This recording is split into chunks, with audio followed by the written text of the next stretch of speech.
Hi, welcome to another part of our series that we're talking about कि pregnancy कैसे आती है। और आज हम बात करेंगे दूसरे सबसे इंपॉर्टेंट पहलू के बारे में जो प्रेगनेंसी का कारण बनता है, वो है स्पर्म्स यानी शुक्राणु। तो सबसे पहले बात करते हैं सीमन एनालिसिस के बारे में। वो एक टेस्ट जो ये बताता है एक मेल के शुक्राणु की मात्रा, उसमें मोटिलिटी यानी गति वाले शुक्राणु पर्याप्त मात्रा में है या नहीं। अगर ये नॉर्मल है तो ही प्रेगनेंसी के अच्छे चांसेस होते हैं। इसका ये बिल्कुल मतलब नहीं है कि अगर काउंट या मोटिलिटी कम है तो चांसेस जीरो है। और हर महीने प्रेगनेंसी के जो चांसेस 15% है, अगर वो काउंट और मोटिलिटी कम हो जाते हैं तो 10, 7, 5 कुछ भी हो सकते हैं, डिपेंडिंग अपॉन उस इजैकुलेट में कितने मोटाइल स्पर्म्स होंगे। तो इंपॉर्टेंट है कि अगर एक मेल अपने फर्टिलिटी का टेस्ट जानना चाहते हैं तो उनकी सीमन एनालिसिस की रिपोर्ट की जाए। और नेचुरली अगर आप प्रेगनेंसी के लिए ट्राई कर रहे हैं बिना किसी भी जांच के, तो आपके लिए समझना जरूरी है कि एक शुक्राणु आखिर क्या वो रास्ता ट्रैवल करता है, क्या उसमें चेंजेस होते हैं जो प्रेगनेंसी आने में मदद करते हैं। तो ये एक फीमेल बॉडी है जिसके अंदर यूट्रस है, ट्यूब्स है, ओवरीज है और ये इंटरकोर्स का ऑर्गन जिसे हम वजाइना कहते हैं। अब इंटरकोर्स से स्पर्म्स वजाइना में डिपॉजिट होते हैं, तो आपको जो व्हाइटिश लिक्विड दिखता है that is called semen. Semen की मात्रा मोस्टली 2 to 3 ml के अराउंड होती है।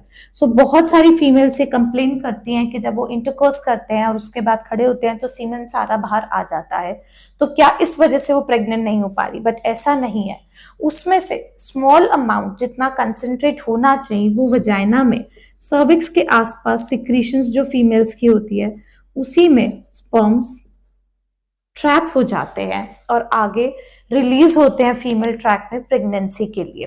तो अमाउंट जितना भी बाहर डिस्चार्ज हो उससे कोई फर्क नहीं पड़ता प्रेगनेंसी के चांसेस में, अगर आपके सीमन एनालिसिस का रिपोर्ट बिल्कुल ठीक है। और सीमन एनालिसिस उन लोगों को करवा लेना चाहिए जो डिलीजेंटली 1 साल से ट्राई कर रहे हैं प्रेगनेंसी के लिए, अगर उनकी उम्र 30 साल से कम है। अब इसके बाद ये जो फीमेल का एग रिलीज हुआ, हमने पिछली वीडियो में बात किया कि अंडा ओवरी से रिलीज होता है और वो शरीर में शुरू के 1 दिन यानी 24 घंटे तक ही, और उसमें भी शुरू के 12 घंटे में सबसे अच्छी फर्टिलाइजेबल स्टेट में रहता है। यहां से रिलीज होने के बाद वो जाता है ट्यूब में और वहीं पे स्पर्म्स का इंतजार करता है। इंटरकोर्स अगर किया गया है फर्टाइल विंडो में, हमने इसके बारे में भी अपनी पिछली वीडियो में बात किया था, तो स्पर्म्स बॉडी में 2 to 3 डेज तक ठीक रहते हैं एंड उसमें भी 48 आवर्स शुरू में बेहतर क्वालिटी में स्टेट में रहते हैं। स्पर्म में अपनी एक गति होती है, मोटिलिटी होती है, जो हम एनालिसिस में चेक भी करते हैं। और इसके साथ साथ यूट्रस की जो मसल होती है, ये जो वॉल होती है, इसकी वजह से भी कॉन्ट्रैक्शंस होती हैं और अंडे से भी केमिकल्स रिलीज होते हैं जिसकी वजह से स्पर्म अपने रास्ता ढूंढते ढूंढते एग तक जाते हैं। स्पर्म बहुत सारी मात्रा में रिलीज होते हैं। आप एनालिसिस की रिपोर्ट देखेंगे, मिलियंस में स्पर्म्स होते हैं और मिलियंस में जो स्पर्म्स होते हैं उसमें से कुछ परसेंट मोटाइल होते हैं। जो मोटाइल स्पर्म्स हैं वो सारे के सारे यहाँ ट्रैप नहीं होंगे, उसमें से भी अच्छी मोटिलिटी वाले होंगे और उसमें से भी जो फीमेल बॉडी में अलाइव रह पाते हैं और पूरा रास्ता ट्रैवल कर पाते हैं, वो कुछ स्पर्म्स जाके एग के पास पहुंचते हैं। इस दौरान जब स्पर्म का मूवमेंट हो रहा होता है, इतने सारे स्पर्म्स जब अच्छी गति में ऊपर जा रहे होते हैं, तभी उनमें कुछ कुछ केमिकल चेंजेस होते हैं। वो केमिकल चेंजेस मदद करते हैं एक एग और एक स्पर्म के फ्यूजन में, और ये फ्यूजन होता है एक्चुअली ट्यूब में। बहुत लोग ये सोचते हैं कि हमारे अंडे और स्पर्म ठीक है, बट ट्यूब के बारे में कुछ ज्ञान नहीं होता, तो वो सोचते हैं प्रेगनेंसी नहीं आ रही तो शायद एग या स्पर्म ही रीजन है, बट ऐसा नहीं है।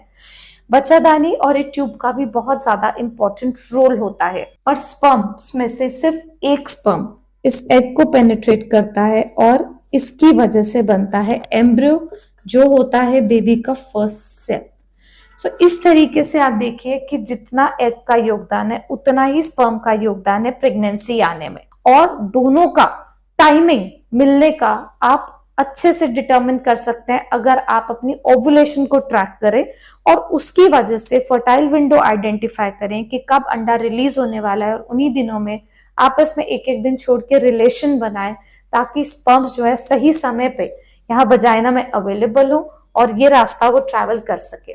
और ये रास्ता आपको जान के आश्चर्य होगा, करीब 20-30 मिनट में वो रास्ता ट्रैवल कर लेते हैं। इसलिए इंटरकोर्स के बाद 20 मिनट तक लाई डाउन करने के बियॉन्ड कोई रोल नहीं रहता है कि आप ये सोचे कि और लाई डाउन करेंगे तो प्रेगनेंसी के चांसेस एनहांस हो जाएंगे। अगर आपके और कोई सवाल है प्रेगनेंसी कैसे आती है इससे संबंधित, तो हमें जरूर पूछें और हमारे थर्ड पार्ट को जरूर देखें ये जानने के लिए कि आखिर बच्चादानी का और ट्यूब्स का क्या रोल रहता है प्रेगनेंसी आने में।